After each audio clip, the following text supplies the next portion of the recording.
Her der skal vi bruge 4 toner. Vi skal bruge et G, som ligger på 3. bånd, 4. streng.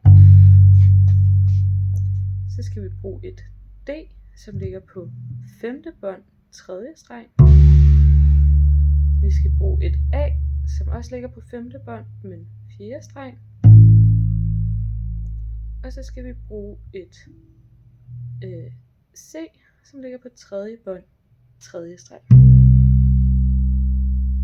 Og den lyder sådan her.